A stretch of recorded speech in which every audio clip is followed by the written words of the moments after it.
పోషణ్ అభియాన్ పథకం కింద అంగన్వాడీ కార్మికులకు మొబైల్ ఫోన్ల కొనుగోలు వ్యవహారం వివాదాస్పదంగా మారింది.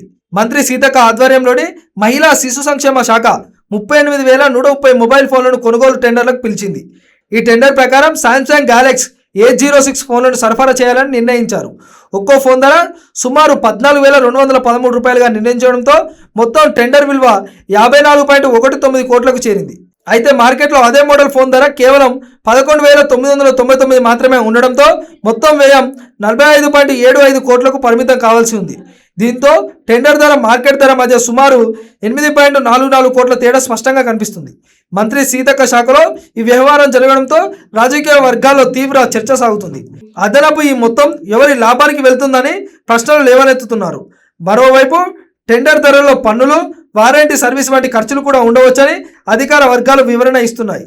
ఈ అంశంపై ప్రభుత్వం, ముఖ్యంగా మంత్రి సీతక్క స్పష్టత ఇవ్వాల్సిన అవసరం ఉందని ప్రతిపక్షాలు డిమాండ్ చేస్తున్నాయి.